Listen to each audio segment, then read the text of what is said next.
Tonight on Frontline. It's like being buried alive. This place is like an insane asylum. Thoughts of suicide come a lot.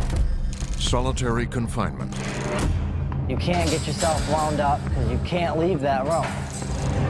For decades, it's been used to keep order in America's prisons. Makes you mean, makes you violent, and it a lot of people's heads up. He severely assaulted one of our staff members. Now, prisons across the nation are asking, is it backfiring?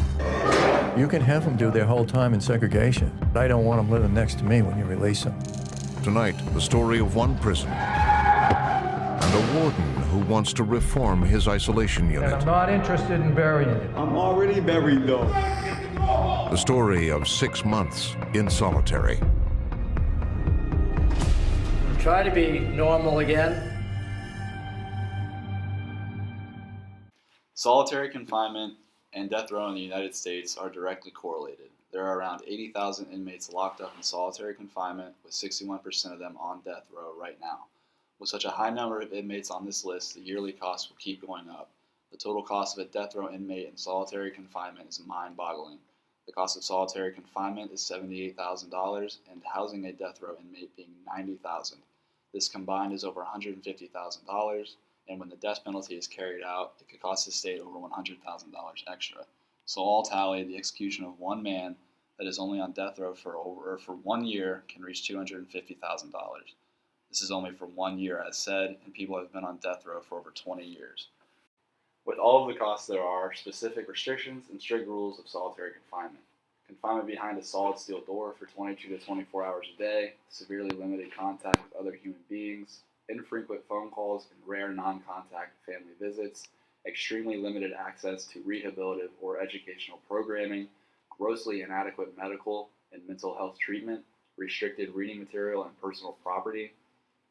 There's a no-touch torture policy, such as sensory deprivation, permanent bright lighting, extreme temperatures, and forced insomnia. Sexual intimidation and other forms of brutality and humiliation are not allowed. Effects of solitary confinement on an individual.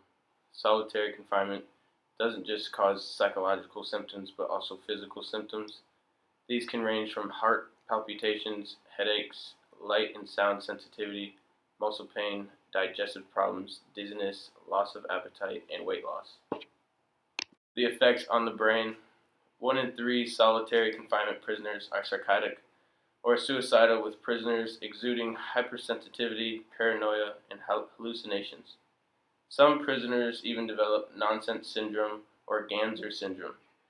This is a psychological effect on the brain due to solitary confinement. The symptoms include increased hallucinations, unconsciousness, and amnesia. The main cause is the inmate's limited contact to outside due to 22 to 24 hours of solitary confinement.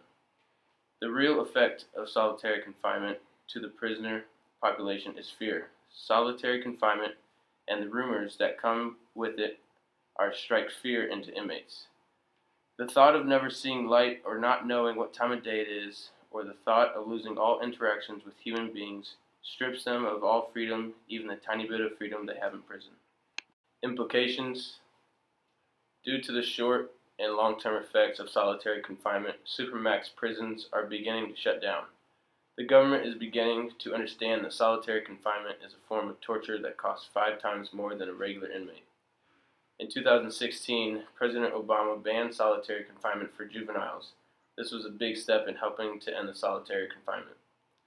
All in all, solitary confinement should be banned in all prisons nationwide. The symptoms a prisoner is exposed to, whether physical or mental, are life-changing in the most negative ways possible. The other issue is the cost of housing solitary confinement inmates. These costs can reach up to 6 figures yearly.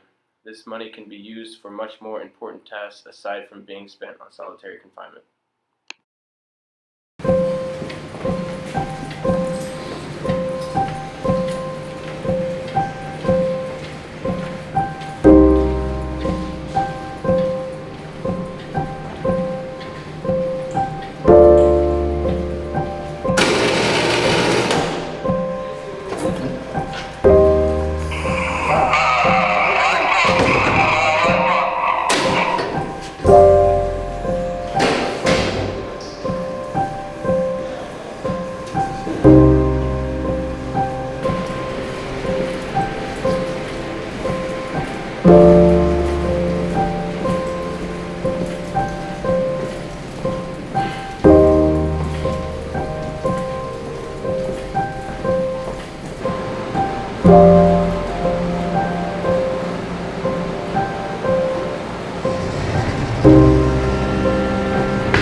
a discussion specifically on death row inmates and the death penalty, which has been a controversial topic in recent decades due to the long appeals process, difficulty proving guilt, high expenses, and whether or not it is even right to take the life of another human being no matter their crimes.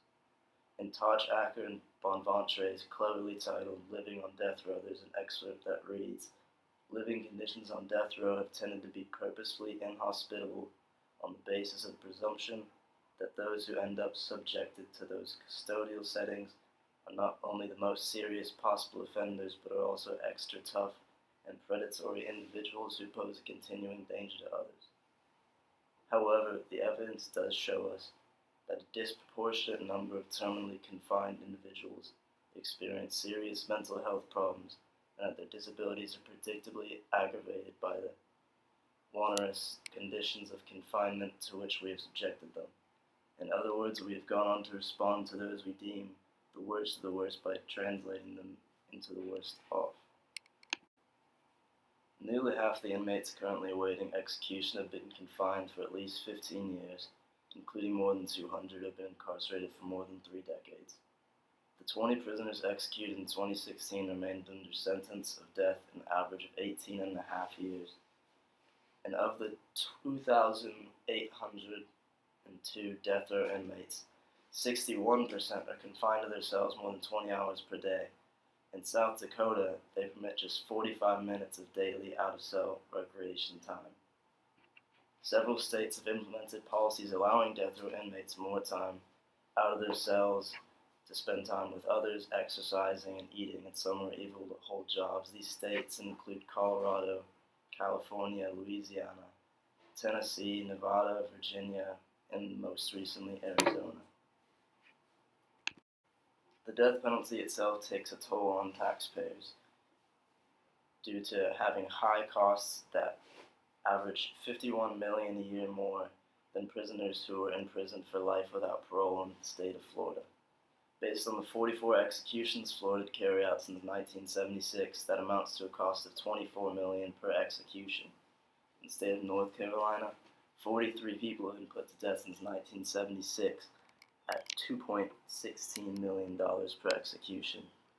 And it is estimated the eventual cost to taxpayers in Maryland for pursuing capital cases between 1978 and 1999 is estimated to be $186 million for just 5 executions. Another reason the death penalty remains controversial is due to its effectiveness. Studies show the families of victims do not get closure from the executions, and many don't see it as justice. The death penalty is also not acted as an effective deterrent to crime. In the South, where the most executions take place and where the most death row inmates are, the murder rate still remains the highest in the country, although the recidivism rate for those executed on death row is an astounding 0%. A recent study in California revealed that the cost of the death penalty in the state has been over $4 billion since 1978. The study considered pre-trial and trial costs, costs of automatic appeals and state habeas corpus petitions, costs of federal habeas corpus appeals, and the cost of incarceration on death row. Both solitary confinement and death row inmates are living in unfavorable conditions.